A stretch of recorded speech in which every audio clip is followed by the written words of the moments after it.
So we're here at the Amici x Gertrude exhibition, Fall Apart Come Together, and we're talking to Nathan Eastwood about his painting. Nathan, what's the title of your work here? Dave talking to neighbour. I used to take photographs of Dave, who used to live across where I lived in East London.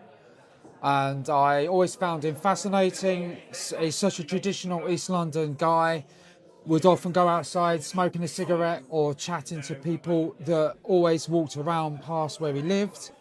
And I always had affection for him. He was a great guy.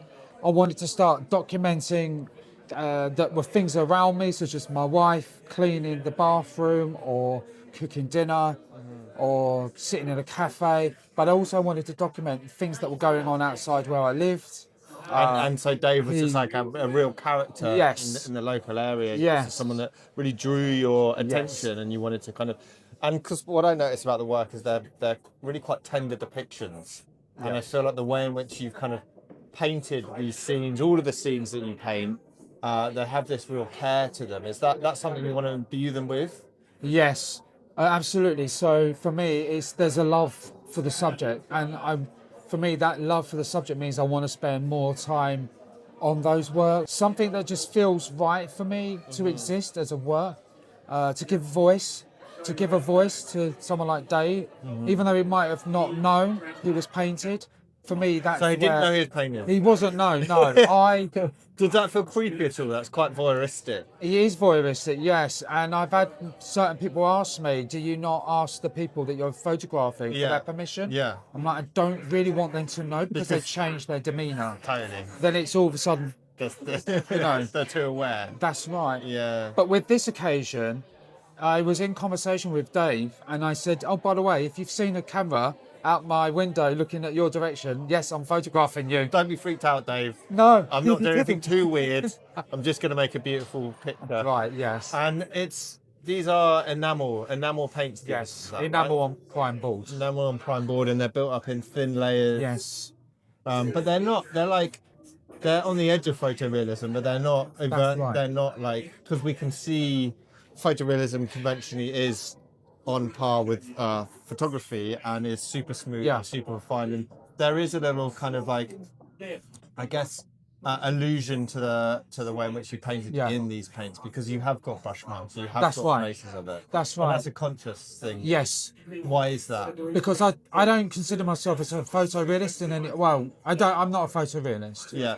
But I do use the methodology. Yeah. So I will grid the works and the photo, but I want the paintings to speak for themselves as paintings. So I purposely make sure that the brush marks remain visible. Yeah. Although when you document them, they look tight. So it has that feeling of photographic realism. Yeah, and as you get closer, it kind of unfurls a bit forward. So actually it gives you a kind of, almost like there's a kind of layered approach to the reading of the paintings, which is, at first glance, you are seeing them in that photorealist realm, and you could mistake them for a photograph. But up close, they have this other world that it leans much more into materiality of paint. Yes, and the end day I'm a painter. Thank you, Nathan. Thank you. Thanks so much. Thank you for inviting me to the show. Oh, my pleasure. Thank you. I'm here with Kavel Rafferty. Kavel, can you please talk to me about your work? So my work normally uses found objects. So this piece is an old poster that it would have been on a teenage bedroom wall, I guess. Yeah. And then the pieces of wood that I use are pieces of wood that I find on the street as well. So if I can, I try and use as much found material as I can. And then basically I redact the information that I want to get rid of. So I'm adding paint and removing information. And then I might keep some of the text. So then you have an abstract piece with text. And I enjoy words. I'm interested in how you can change words and meanings. And so a little bit about therapy, a little bit about self-help. Yeah.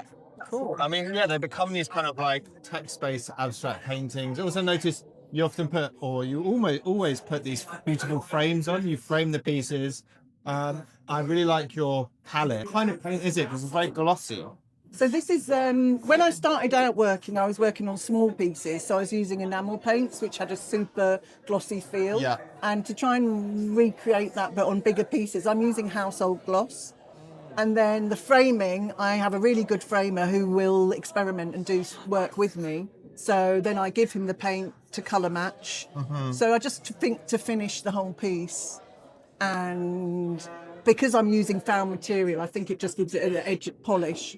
And what is the allure to the found material? I understand that might be part of a response to the world in which we live in, the fact that there are these... Yeah, I mean, I'm not the greatest recycler in my own home, Okay. but I like the idea of using... I like the patina of old things that you find. Yeah. I like that haphazard way, like the way of using things. But also, everything feels overproduced, I guess. Yeah. I'm trying to be frugal in the way I work Yeah. and use items that already exist in the world, Yeah. but then recreate them to make something. So you're kind of in a new. relationship with these objects, and they're Yeah, kind of like definitely. they've got their pre-existing patinas, and then you're applying new Yeah. paints, new textures, New meanings. new frames. Yeah.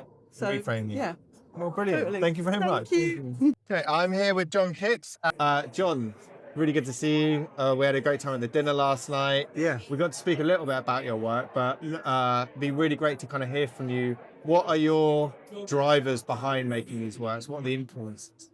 Okay. Well, these wall-based sculptures started kind of with a podcast, actually. It's called 99% Invisible, and I've been a fan for many years. You know, Yeah. they did a cool episode. It was a long time ago now, but they did an episode about how the American government brought together a group of like artists and archaeologists to try and figure out what warming markers for nuclear waste sites might look like. I heard this. Yeah, It's yeah. amazing. So it's looking for an iconography that can communicate to a future Yeah. audience that might no longer have the same language, but need Yeah. to kind of communicate the hazard or the warning of it. Right? Exactly. Like tens of thousands of years into the future when potentially our civilization doesn't even exist, and like, you know, how to kind of communicate that something is like really dangerous. But it was so interesting because obviously like if things are really, if there's like visual things that are put out in like an ominous way, then it can also like attract people as well. But it pulls people in. So yeah. How do they get the tone right? Yeah, and so basically loosely this body of work started just by riffing off this idea of what would warning markers by me look like. And So they're kind of- they feel like they're a set language, but they're not one that we can really interpret. And Yeah. I was saying last night, they feel like you can't pinpoint where in time they exist. They've got this Yeah, that was a really good way of putting it. Actually. ancestral, archetypal aspect. Yeah, sort of futuristic and kind of like archaic all at the same time. all at the Yeah, same time. but there's another kind of element to it that's sort of wrapped in with this idea of like human waste and byproducts and things, and Yeah. they're all made of like leftover or like discarded materials. Yeah. So, for example, like this is like cardboard pulp packaging. Okay. The- Have you repackaged? Have you remade the pulp, or you use the pulp? no, I used the packaging? pulp as like a ready-made shape. Okay. You know, like people use it instead of polystyrene these days. And that again perpetuates this idea that people already have a relationship to it in some way. Yes, Do you know yeah, what I mean? It's yeah, like exactly. some Yeah, ambiguous form that I have some yeah. connection to, but I can't pinpoint it. Yeah, but I tried to shift the materiality, so it's like this green colour is supposed to be like a fake bronze, like a patina, lo-fi power. Yeah. So there's this thing about like elevating like basic materials and giving them some kind of presence. Okay. And also, there's a music aspect to the work. Can you talk a bit about that? Yeah, they're all named after bands. Okay. There's just something about like mainly like punk and hardcore bands. Of like the names of them are often like kind of quite politically charged or like anti-establishment and sort of because I think a lot about like power structures and things. So there are certain names that are kind of it's kind of like the final stage in the process when I've like made the object. Then I get to kind of like I've got a long list of like all these band names. And when I pair it up with the when you are pairing them up, are you looking? Do the objects have attributes of the bands themselves, or like, no, it's abstract. It's just linguistic. Yeah, it's more like a pairing of like the words, I'd say. So. Yeah. Okay. But you know, sometimes like band geeks come into the shows, you know, like fellow fans or whatever, and it's a bit. What I really like about like music fans is like but like the merch and the t-shirts, and like if someone's got a particular like t-shirt and you've got the same one, you can kind of like start a conversation. And so there's like you're already reading into a language there, aren't you? So there's like a slight kind of like element of that where someone might come in, and I've had it before where they just know, they're like, oh, this band, like, I know these bands, like how cool is that? And it's like it's like just like a very, but it doesn't matter if you haven't heard of the bands. But for those people that have, it's like an extra layer to it. Another layer. Kind of gives it another sort of presence. I mean, I don't know what the bands think about it, but Cool. Well, thanks, John. yeah, no, you're welcome. Yeah, thanks for all of this.